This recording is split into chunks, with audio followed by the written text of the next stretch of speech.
Explain the timeline from when Oakley came to you and Eric in 2017 until she left on November 29th, 2019. Yeah, so Oakley came to us in about mid-August of 2017, and she was just a happy little girl. She acclimated really easily to Eric and I, and I would say that everything felt pretty normal. Like there wasn't a lot of times where we we could tell that there was neglect at her with her previous parents. She just came to us easily, and she slept through the night. She's just a really easy going baby. Would eat all the foods. Just toddler life. You know, people always talk about the terrible like twos or just being a terrible toddler. She was fantastic. I don't think we could have had it any easier. She slept every night the whole night through. Like she slept in. uh, would try anything. The only thing she was ever afraid of was a dog, and I thought that was pretty good for a toddler to only be afraid of a dog. And then um, towards the end of her time with us, we were really hopeful that adoption would be the ending for us because that's kind of what we had been told throughout our time. But before she transitioned back to her biological parents, we started to get it's just some like uneasy feelings. Some things weren't right when Oakley would come home from visits, whether that would be that she would just eat like cotton candy at a visit and soda, or mac and cheese for like 3 straight days. Or there was, just certain things that we were like, that's kind of alarming as a parent to see my child come home in a diaper that's 3 sizes too small for her. But a lot of the times my concerns were kind of like not listened to. But the big one was when we were told in October that Oakley would be transitioning home, probably about the beginning of 2020 is what we were told. And then in November, Oakley had her very first overnight visit at her biological parents' house, which was unsupervised. And she came home and she told us that she had witnessed violence. And then 2.5 weeks later, she was transitioned home permanently, and I haven't seen her since.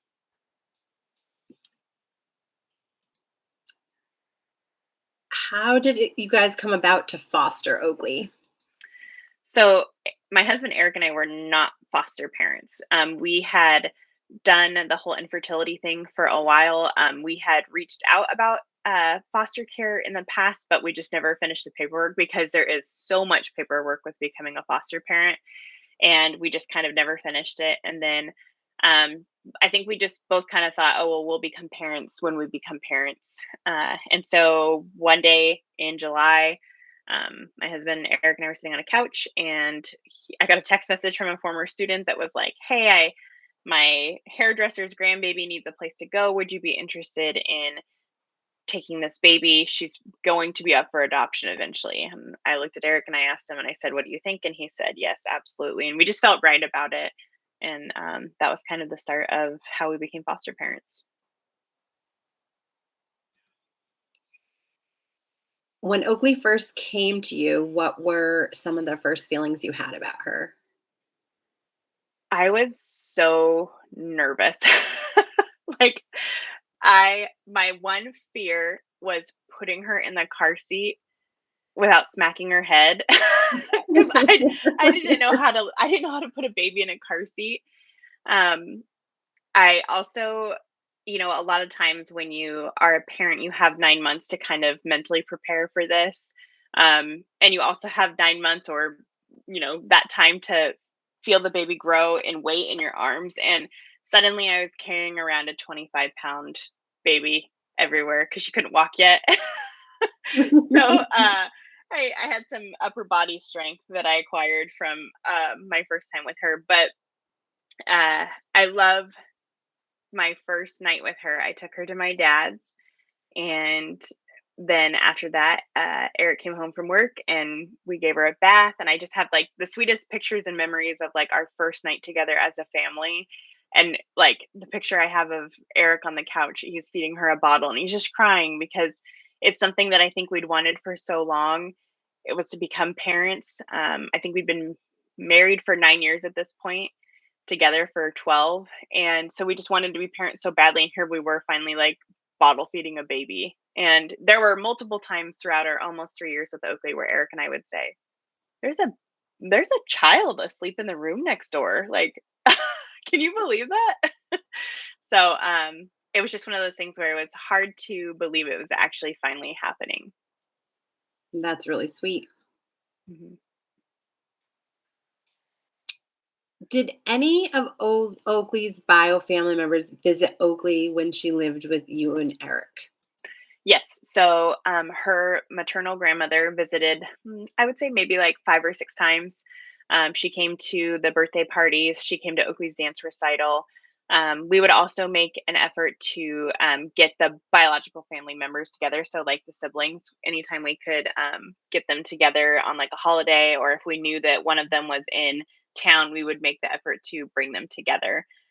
Oakley's, paternal grandparents, there was, I think, once or twice that they picked Oakley up and they took her to Olympia. Um, and then they also attended birthday parties and the dance recital, but that was about it.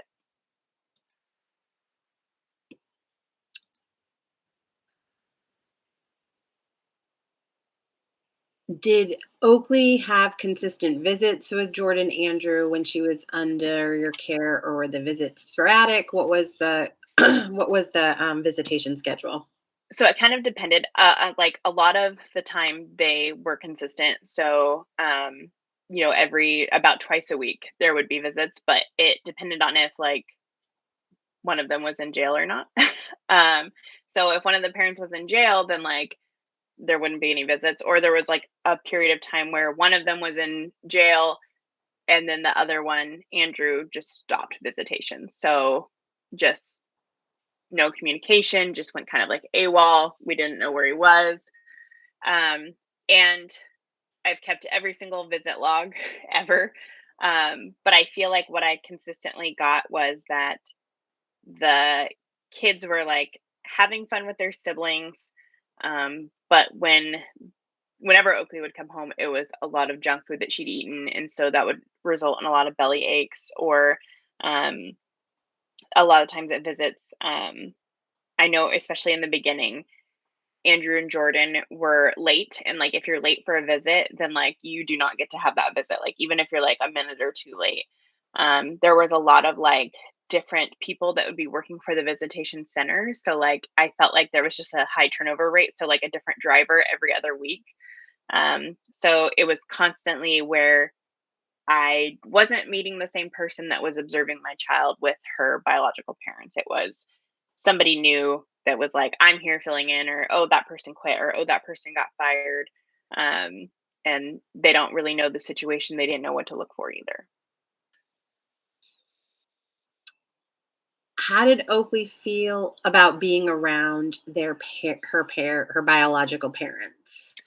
She never really talked about them. The only time that she really brought them up, I want to say it was like maybe the fall of 2019, um, was she would get like Happy Meal toys. Um, and so she would ask me if I would get her some too. So she would ask me like, "Oh, well, like," and she called them mom and dad. And we were very clear that like my name was Jamie and Eric's name was Eric. We were also, mom and dad, but she could call us whatever she wanted. Um, and she knew that Andrew and Jordan were her mom and dad, but she would ask us like, "Well, Andrew got me this toy at Burger King, like, can you get me one too?" And so that's kind of really all she ever referenced. But then towards the end, when she was spending the night at their place, she was vehemently saying like, "I don't want to go back there." Like, one sentence that sticks out in my mind is, "I was there for too long last time." And that is, to have my almost 3-year-old say like, "Please don't make me go. I was there for too long," but still have to send her something that no parent should really have to do. Absolutely. And to be so young Right. and to have feelings like that, that's a big statement. Mhm. What do you think were some of the biggest red flags to you? So I think that right away there was a lot of hostility towards Eric and I as the foster parents. Like there was never an attempt from them to reach out and be like, "Hey, like we are doing the best we can to get better. Thank you for watching our child." We appreciate all you're doing to take care of her. It was just like we don't like the foster parents. Like we don't want to be around them. Like we don't want to talk to them. They're not being right to Oakley, or like they said one time that like I wasn't good about changing her diaper because she had diaper rashes, which like in my mind I'm like, no, what's happening is that you're feeding her food and she's getting sick from it, and then she's getting diaper rashes because of the food that you're feeding her at visits. But that didn't matter. Like that didn't hold anything when I would try to explain that. The next red flags were, there was a lot of lack of communication from DCYF in Washington State, where I would not even know that a visit was changed, or that like things had changed as far as like Oakley was going to spend the night at her parents' house in November of 2019. Nobody even told me this. Like it was the driver that dropped my child off that was 20 years old herself that was like, okay, and Oakley's going to be spending the night here next week. And I'm like, I don't know anything about this. Like, what? But when Oakley came home and talked about violence, or when Oakley would cry because her biological mom would cry and like incessantly at a visit, like that's a red flag to me too, because that totally affected Oakley's siblings and her. And so those are some pretty big things. But I would say a lot of it was just observation of some weird parenting styles. And then when it became more evident in October, November that Oakley was going home and Oakley was saying, I don't want to go back, that's when some big red flags came out that, like, why don't you want to go back? And when she spoke about the violence that happened, it was like, oh, this is not okay. This is something is wrong at their house. What was DCYF's response to the violence at the house? That they would talk to the parents and that they had no concerns at this time. It's crazy to think that that is a response to a house that has a history of domestic violence and drug use and such abuse that children were taken away from them. It's a pretty big failure on DCYF's part. Absolutely. Um, did you have any indication that they were moving towards reunification with the bios, or was it truly like an abrupt decision? So we had like some talks when we found out that Jordan was pregnant with her fourth child. Um, the social worker had asked Eric and I at one of our monthly safety visits if we would be interested in taking in that sibling also. And Eric and I were elated. We were like, yes, absolutely. We'd be happy to do that. And then I want to say about maybe July or August of 2019, there was some talk about, oh, well, like mom and dad are doing good. They're meeting their requirements. They're not like using drugs. And in October 2019, I went to the Grace Harbor DCYF and I met with the social worker and her supervisor, and both of them were horribly rude. When I asked how the state could feel okay with returning a child that has voiced violence concerns, or that has voiced certain things, or has said, hey, like I want to make sure that I'm here with you guys instead of going to a visit. And I'd have to say, no, you have to go on your visits. They didn't really care.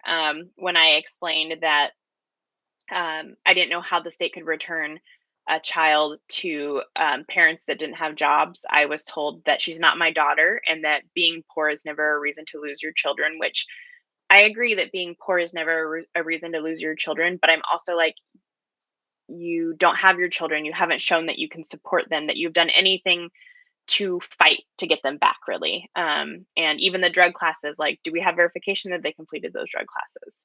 So, unfortunately, like, that's when they kind of were like, it's happening whether you want it to or not. And then at the beginning of November, I was told, like, hey, after the new year, like, we're looking at the beginning of January. And then on November 6th, I got an email that was like, November 29th, she's going home. So it was a very fast, like, less than 3 weeks of like, hey, yeah, she's going back. Sorry. And no explanation about why it happened that fast. I mean, the only thing that I know is Jordan appealed things in court because DCYF made a mistake in court, which then basically allowed them to reset the clock, which then meant that Jordan and Andrew could um, reset that dependency timeline and then have a quicker turnaround time of having the children back in their care. So that mistake was because of a social worker not following through on what they were supposed to be doing, Correct. which is what caused it. Now, who was responsible for telling Oakley about having to go back to Jordan and Andrew? Oh, Eric and I did. So after they said to you, she's not your daughter, Hmm. then they relied on you to tell this girl that her whole little world was being torn apart in a matter of 3 weeks. Yeah.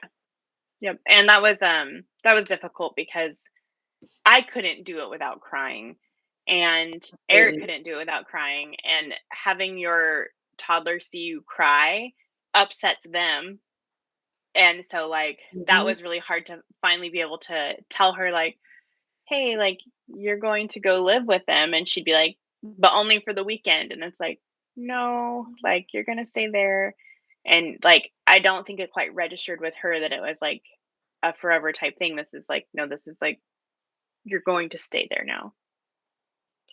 Does DCYF, and maybe this is, a question that we aim at them since we contact them and reach out to them as much as we can, but do they offer children services, counseling, therapy, things like that when they are, Oakley was raised by you and Eric. That's who she knows. Those are who her parents are. Do they offer children services? I mean, did they talk to you guys about that? So when I met with the social worker and her supervisor, one of my huge concerns was an attachment disorder for Oakley. I am a high school teacher. I work with students a lot of the time that have adverse childhood experiences, and I know when children unfortunately have suffered a trauma, and then they carry that with them for the rest of their lives. And the last thing I ever wanted was for Oakley to have an attachment disorder because of being ripped away from us. And I even have an email where I asked DCYF, like, I understand that this is happening. I know that this is happening, but can we at least do it slower? Like, can we transition her slower? Not in 3 weeks, like as fast as we possibly can. Can we please like spread it out over time so she's not like, emotionally damaged during this time? Absolutely. And there was no concern on their end. Maybe there was an offer of counseling. I know every time that they had a dependency hearing and I had to do a report for the court, I would answer the question of, does your child need any services? And I would say that Oakley's, when she was like a year old, I'd say, well, she's too young for counseling. But as she grew up, I said, I do believe that Oakley should have some kind of counseling when she's older, because that being in foster care, even if she was adopted by us, I would want her to at least try out counseling just to kind of talk to somebody aside from me, or Eric, and just kind of be able to voice, like, is she angry about things? Does she need to talk things out? Like, how is her heart today as far as like her parenting and her biological parents and her siblings? Like, that's important stuff, and that's really heavy for a child to carry. And I felt like DCYF wasn't really too concerned about it. Which is so sad. And there just seems to be so many broken parts to the system. Mhm. And what happened to Oakley after she left your household, it seems Right. like they didn't care. And I know from our research and what we found is that, 6 months after Oakley left your care, there was signatures by the social workers that showed that they closed her case. Mhm. And that also was when COVID happened, and so we don't know how much the social workers were actually in that household or talking to them or actually seeing them. So what really was happening in that house. Right. Yeah, and like I know that, it's easy to say, "Oh, well, COVID happened," but I don't feel like that's any excuse. I don't feel like Absolutely. that's any reason to be like, "Oh, well, like we didn't want to go out there." I don't think Mm-mm. that's That not okay. Yeah. that's right. There's phone calls, you can stand by the door. Absolutely. Everybody else had to figure out how to make it work. Yep. Go outside. Have meet them outside. Absolutely. Have a picnic. Yeah. Absolutely. Um, How many overnight visits did Oakley actually have before the reunification? I believe it was 2 or 3. I'm gonna check. Okay. So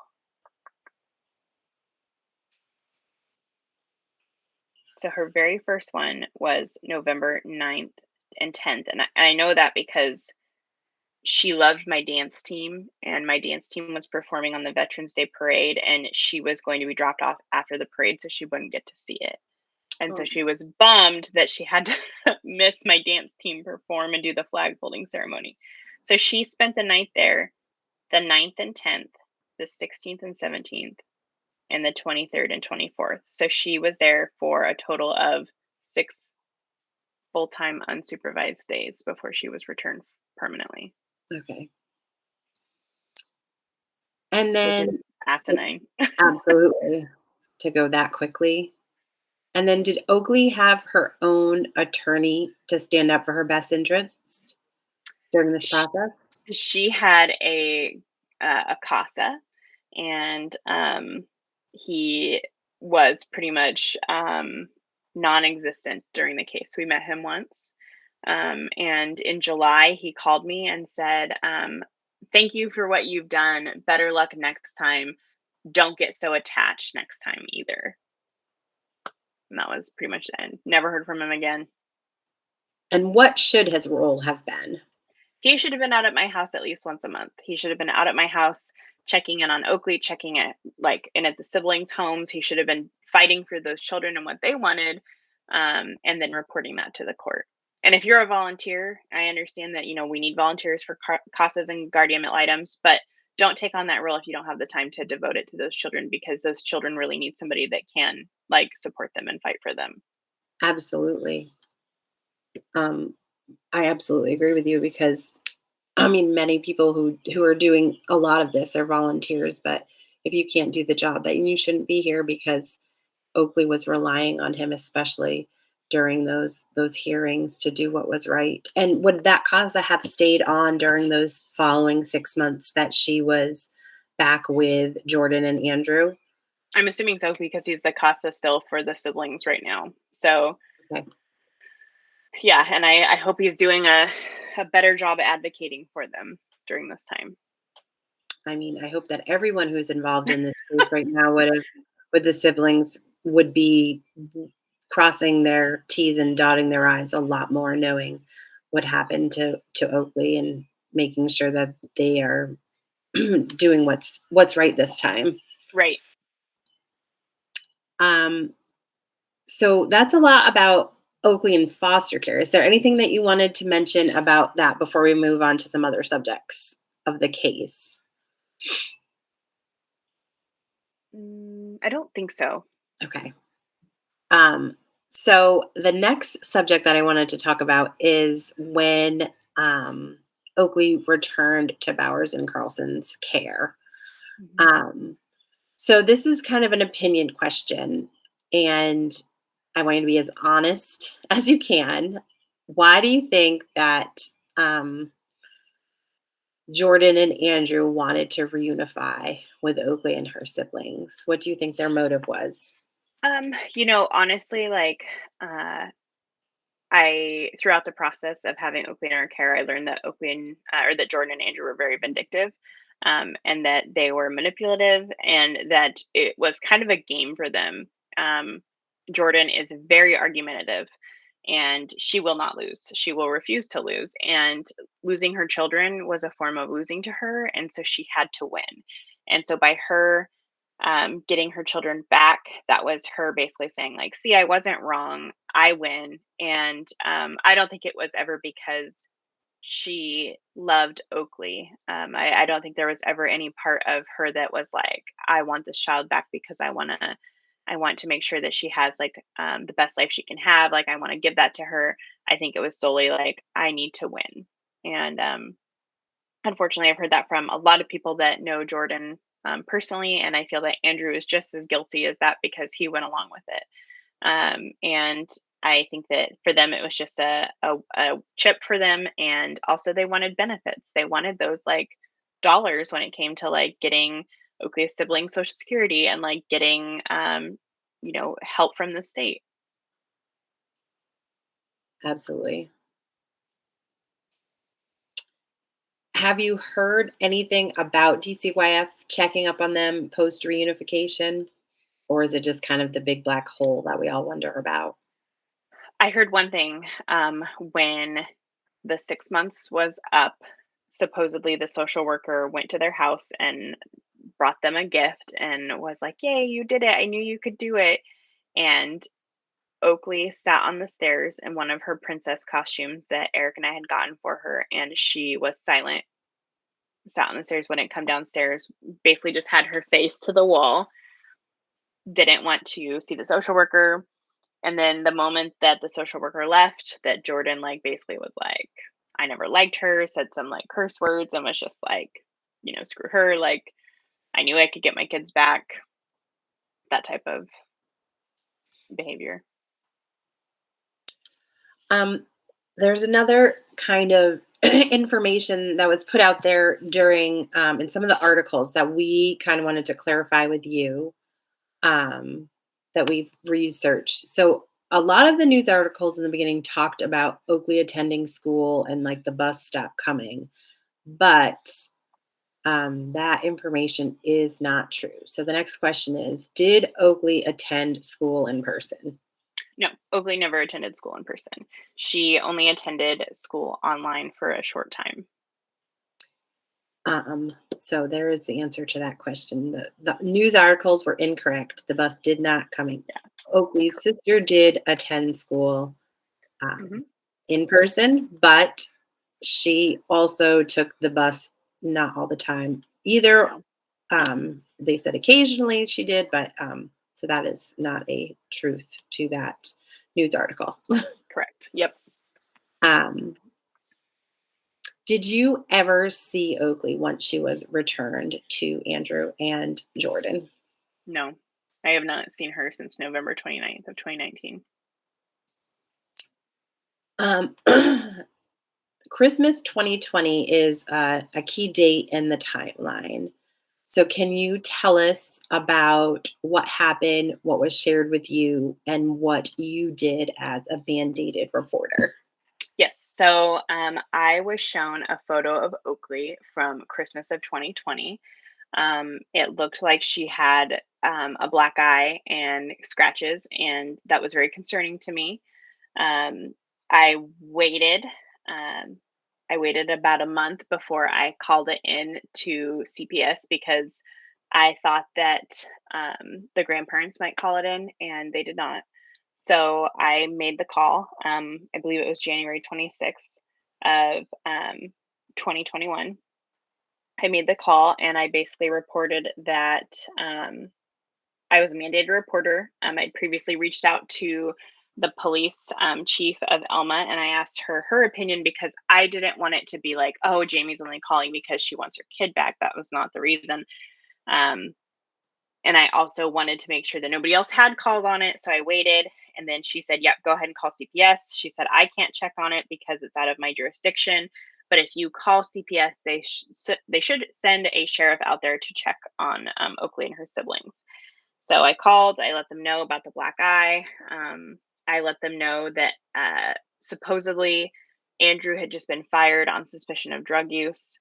And it was kind of a long phone call, but I felt like I was chided, that I shouldn't be calling because I'd heard it from somebody who'd heard it from somebody that Oakley looked rough. Um, and then I told them, well, I'm a mandated reporter, and this was upon suggestion from my police chief.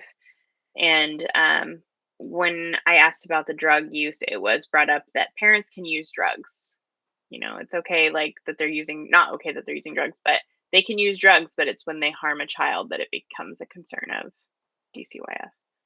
Um, and so that was very frustrating to me because I felt like I was the only person fighting for Oakley when there should have been several people that knew about how she looked that should have fought for her.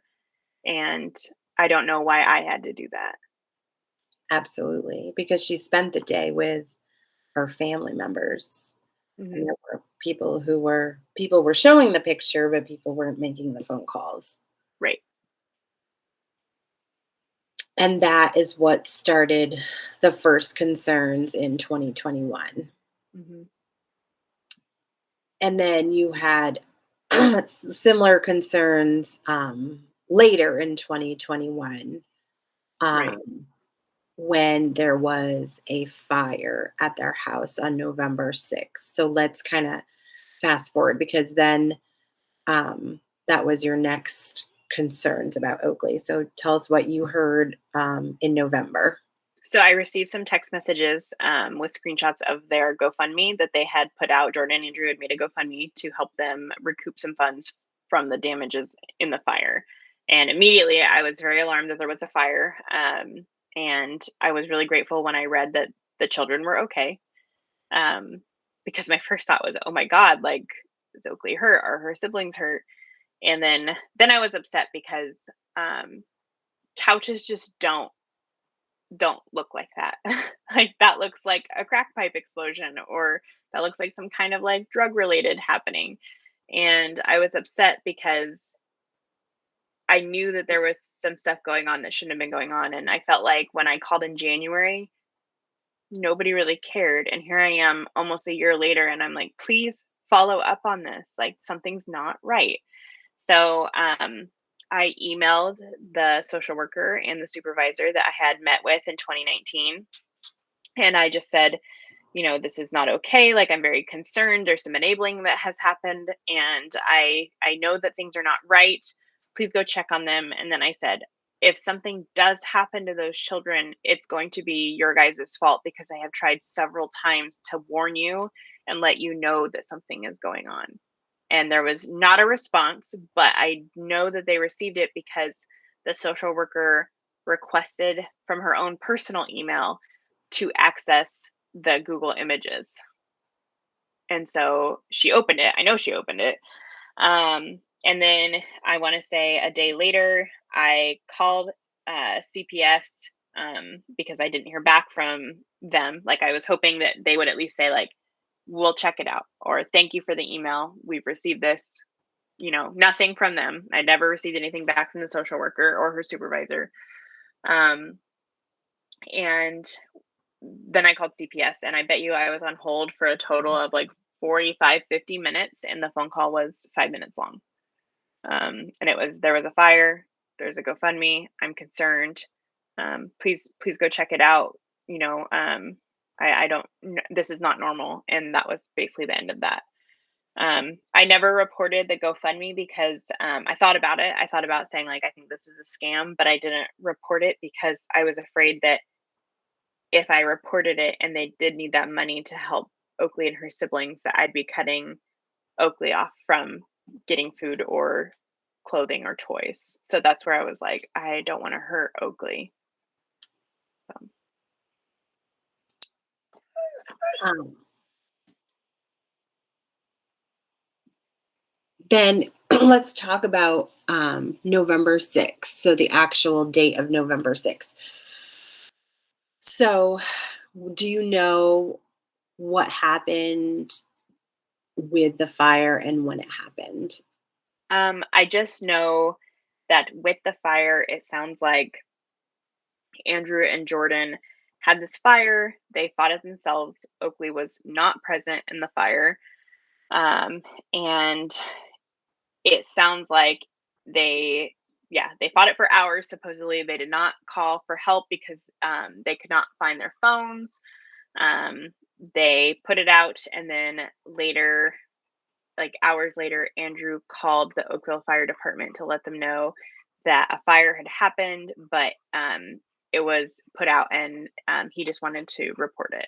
But um, he did not tell his parents for about 2 more weeks. So the upstairs was completely like uninhabitable, damaged. And the family continued to live downstairs for about 2 weeks. And then once an insurance agent did come over about 2.5 weeks later, and he was like, "This is absolutely unsafe, like not okay. You need to move out." And so the family moved into a hotel. And then how did the school principal, Jessica Swift, how did she kind of get involved? Right. So Jessica and others at Oakville, they pooled together some items to bring to Jordan and Andrew's place while they were staying there in that 2 weeks after the fire.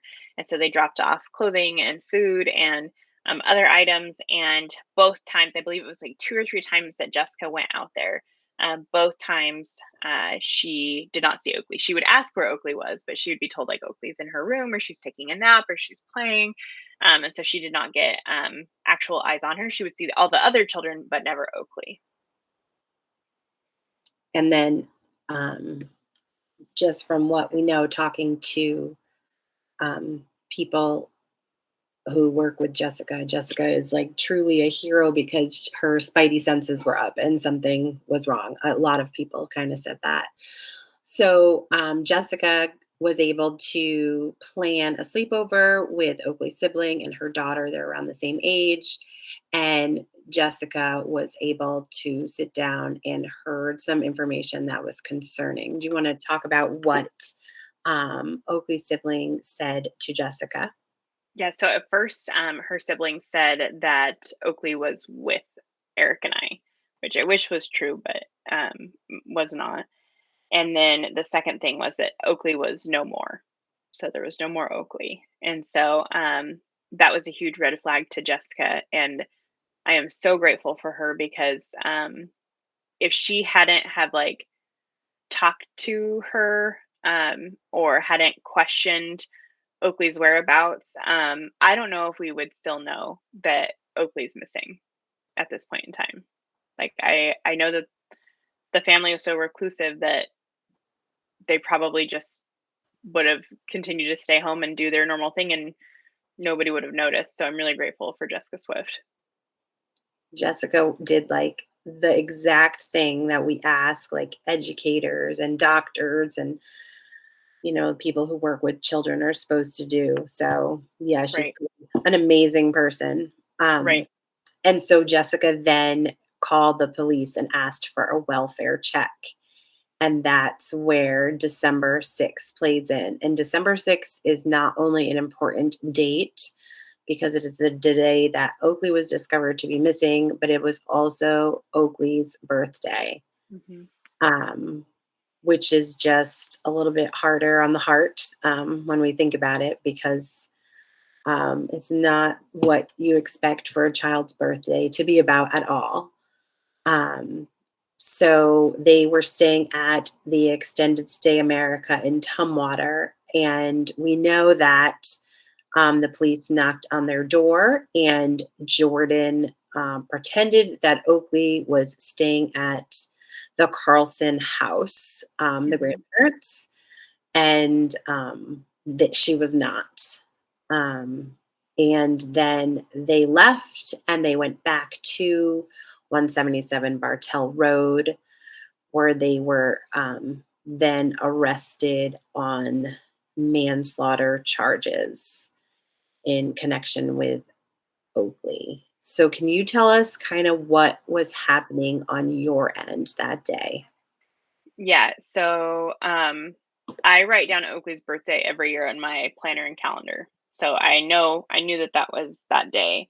And I during my lunch break, I made an Instagram post about Oakley. I never shared her face when she was with me. But I was like, in the last year and a half, I've been like, I'm going to share pictures of her because people never got to see what she looked like when she was with us. So, anyways, I posted some pictures, my favorite pictures of Oakley. And I just said, I think about you all the time. And I'm not really like an emotional person. Like I don't cry a lot. But I had my observation meeting with my principal during my prep period that day. And he was telling me about my observation and like we were talking about areas where I could grow as a teacher. And suddenly I just like burst into tears. And I'm sure he thought, like, what the heck is this girl crying about? Um, and I explained that I'm not crying because of what he was saying to me. I was crying because it was my foster daughter's birthday and I hadn't seen her for 2 years and I just really missed her. And today's just an emotional day for me. And so, anyways, I continued my meeting with him and he was very kind. He was a new principal at the time. And so he was like, I hope everything works out. Things happen and I'm sure you'll get to see her again someday. And that night was my dance team banquet. And so I had a lot of stuff I had to do during my prep period. So I was going to just do my errands during my remaining hour. And my phone was ringing several times. And I just thought, okay, well, like I have to finish doing this before I can call or talk to parents, because I'm assuming it's a parent calling me to ask me questions about the banquet that night. So I'll call them right at the end of my prep period. Um, so I do my errands and then I go back to my classroom and I listen to my voicemails. And the first one was from the Grace Harbor County Sheriff's Office asking if I had Oakley Carlson. And then the second voicemail was from Department of DCYF, or Grace Harbor DCYF. And they wanted me to call them back. And so my heart starts beating like a million miles an hour. And so I called the detective back and I said, no, like I have not seen Oakley since November of 2019. And then I called DCYF back and spoke with the former social worker and another worker. And they were like, hey, like, can you take Oakley's younger brother? And when we find Oakley, can you take Oakley? And do you know who would take Oakley's older sister? And I was like, I have the perfect person for Oakley's older sister. Yes, I will take the brother, and I will absolutely take Oakley when you find her. Which, in my mind, when they said like find her or locate her, I know that the last times that like the children have gone into foster care, that they have Jordan and Andrew had basically tried to hide the children, that they had tried to run off with them. So when the DCYF said like, hey, when we locate her, so that's the impression I was under, was that she's with a family friend or she is with one of the parents and they don't know this. So later that evening, I thought I'd be seeing Oakley. And so before I even told my husband, I ran to the principal's office, jumped up and down, squealed, and was like, oh my God, you'll never believe this phone call that I just had. And then I ran and I told Eric, and we cried in the back room, and we were like, oh my God, it's our birthday. We have to plan a birthday for her tonight after our banquet. So, and luckily, like my dance team is amazing. They were like, hey, like we don't have to have a banquet tonight. We can do whatever would be supportive of you. And I was like, no, like let's do it. And they were excited because they all knew Oakley when she was little, like she danced with the dancers. So they all were just so excited about that. And then we received Oakley's little brother. He was dropped off. And then I just waited and waited and waited for Oakley and went to bed. And that's about the time that kind of like the nightmare started. Who called you to tell you that Oakley was like officially missing? Nobody has ever called me to let me know that Oakley's officially missing. That's So, hard. that is hard. That's hard. yeah, That's in a world of like professionalism, like Washington DCYF is like the bottom of the bucket. Because there's never been a time where they have called me and said like, hey, scratch the plans on locating Oakley. We actually don't know where she is. My last conversation with the social worker was I said, hey, like I have a toddler bed for Oakley's younger brother, but the only other bed I have is a queen size bed. Is that okay for a 5-year-old? And she just said, we'll cross that bridge when we get there. And that was it? That was it. And then I was in Target when I got the phone call. One of my friends was like, oh my God, did you know that there's like a court hearing right now happening about manslaughter charges for Jordan and Andrew? And I was like, they killed somebody? Oh my God. And that was it? Yeah. And I was like, man, Oh, I didn't even think Oakley. Like, no part of my brain was like, Oakley. I thought, oh my God, they killed somebody. And then my friend was like, it's about Oakley. And then like I threw up. I was like, no. And then I couldn't believe it. I got out to the car because Eric had taken Oakley's little brother out to the car. And I was like, Eric, this is happening. And he was like, what? And we just sat and cried outside of the car. And I'm sure people were like in the parking lot thinking like, what is happening? One's throwing up and the other are like, they're all crying. So I texted the detective and I was like, for the love of God, please tell me that this manslaughter charge is not regarding Oakley. And he was like, yes, unfortunately it is. So I, to date, have never been told by DCYF that Oakley is missing. I think that we add that to our list. of things that we need answers for. Why wasn't that phone call ever made to you? Because here you had taken a child in, like you were doing them a favor, and they still didn't have the decency to make Right. that phone call. That's just absolutely wrong. I'm sorry that that happened. Thank you. Um, and I just want to, for people who might see this, who might not know what happened, the manslaughter charges were dismissed, and Oakley's bio parents are still remain suspects in her disappearance. But there are no official charges on Oakley on Oakley's disappearance right now. We do feel, however, that there eventually will be charges. There just aren't current charges. Right. And we do have faith that there will be charges. They are currently in jail and prison, but those are charges related to Oakley's siblings. But the manslaughter charges were dismissed.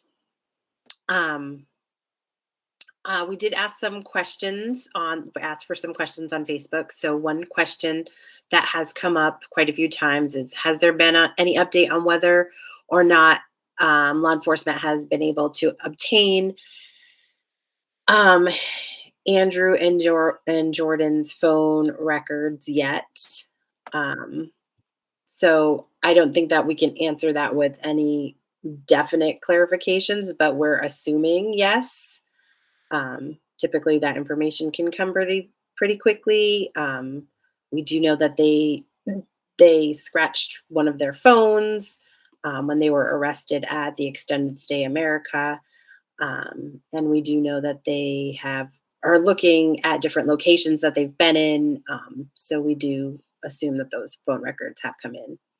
Right. And one thing to add to that too is that as a foster parent, I'm not biologically related to Oakley. So Grace Harbor County Sheriff's Office, they're not allowed to really tell me a lot of things, which I understand that. But I also know that they just haven't stopped. They have not worked on this case. So like they are continuously working on it, even if they're quiet. We know that they are continuing to work on things, and maybe they have some things from phone records, but I would not be told if they had them anyways, which is important to note because, and I don't want to know confidential information that could ever hurt or not be upheld in court. So, Absolutely. Um, and then this question comes up a lot. It's also a question that we don't necessarily have the information to, but did they find out about the blood that was on the wall and the handprint? And I don't believe we have a definitive answer, but we do know that it went out for testing and that information was coming back. And we assume that when it does come back, that they'll have the information, but it was not back. We know that it went out to be tested. We right. do And know I that it know, was a very small amount. right. And I think that that's something important to remember too is that, like, we watch like crime scene shows and we're like, oh, they get the results like so fast. Yeah, Well, I gave the detectives Oakley's like hairbrush and toothbrush and samples for DNA like early in December, and I don't believe I received anything back as verification that they were able to get a DNA sample until about mid-April. So it takes a long time. But I do know again that those letters were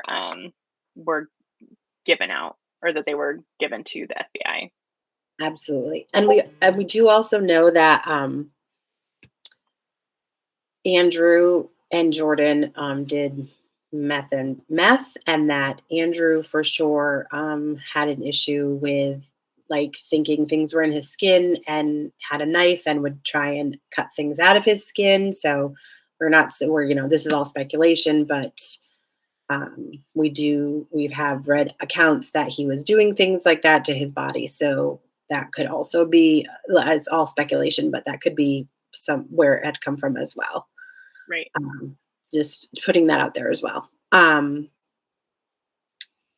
When did Andrew and Jordan say that Oakley went missing? So they say that their last time seeing her was on November 30th at their house, but I feel like that's as much detail as any of us have. It's just kind of like a, we don't know where she went. Yeah. Um, it's also interesting too in looking at some of the police reports, they did not report her missing to Grays Harbor when they called in to call that Oakley was missing. They did call it into another police department, which I just think is an interesting bit of information. You're Um, right. we think that they play a game, and they for sure did. And just to add to the fact, they made that call after the welfare check at the Extended Stay America happened. So after they were questioned about Oakley's whereabouts, they went back to 177 Bartell, and then they made the call. Right. So And I think it's important to know also that Andrew was a former police officer, absolutely. and he definitely knows, I think, documentation and like what he needs to say or what he needs to do in certain things. And so I think that that was just a play in his game, was like, oh, I will document it. I will document that this fire happened. I'll document that she is missing. Right. So their game is, well, we don't know where she is. She's Mhm. missing. Mhm. Um, so tell us a little bit about the reward fund. Yeah, so the reward fund for Oakley has been pretty much all grassroots, which is just amazing. We're at $25,000 and growing. And it is, you can deposit anything at our community credit union under Oakley Carlson Reward Fund. And we're having an event on July 16th called Paint the Night Pink for Oakley, which will be a benefit auction. We'll have a live and silent auction.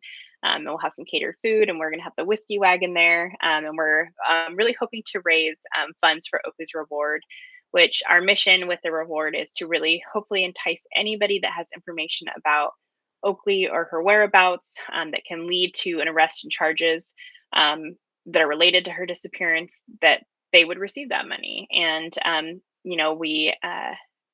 I've said it from the beginning. I just hope that whoever knows some information, if you know something, like, please say it, because, like, I may sound like I am eloquent in an interview, but my heart is breaking. And I just want to know where she is. And my husband wants to know, and my family wants to know, and her family wants to know. And if you know something, please don't be afraid. You could talk to Light the Way. They're amazing. You could talk to Crime Stoppers. You could talk to the Grace Harbor County Sheriff's Office. But don't be afraid to talk to somebody if you know something. And the event will be amazing. Yes. Hard Yes. working, and it's going to be fabulous. It's going to come together, um, and it's all for Oakley, Mhm. Yeah, which I'm just makes excited. it awesome. Yes. If you could sit across a table from Jordan and Andrew, what would you say to them? Um, I guess I just want them to know that they've lost the game. And I I just hope that they know that they've let so many people down. Like, not just their children, but like their parents, right? They have truly just messed everything up, and I hope that they know that there is no recovering from this, that you will not get to see your kids again. And if they do get to see their kids again, I hope it's by that child's choice to get to see them, and not that the state would ever allow them to have visitations or to return those children to them. Absolutely. Nobody would ever want their name associated with that. Right. Um, how can Governor Inslee help you? So Governor Inslee, he could really help me, Oakley, and her siblings by requesting an outside investigation into the Department of Children, Youth, and Families. I know that uh, as of right now, they'll say, "Oh, well, there are certain privacy laws that we can't talk about it," but that doesn't mean that he still can't request that, and that's kind of like stonewalling, I feel like, or hiding. And I hope that he knows that he could request this, and it could really help strengthen the Department for Children, Youth, and Families. And by not doing it, by not requiring like an investigation or asking for one, you're not going to know where your weaknesses are. You also won't know where your strengths are. And so, how can you ever help a child if you are ignoring the fact that there are weaknesses? Absolutely. How can people who are listening to this or follow Oakley's story like help and join in on what we're doing today? So, any type of promotion of Oakley. So, if you need flyers, if you can share her story, if you can donate to her reward fund, if you can write Governor Inslee, if you can write Legislature of Washington State and beg them to please begin an investigation, anything like that is going to help. We need to keep her story current. I don't want her story to die out. Just because maybe we are not hearing things, I don't want it to go away. And I think that's what the best thing somebody can do is just share stories, share accurate stories, and also reach out to Light the Way. They will help you if you have questions, or if you know somebody that knows something. Um, they're really great about talking to people that might have a credible tip. So that's how anybody could help if they are interested in helping find Oakley or find justice for Oakley. Awesome job, Jane Joe. Thank you.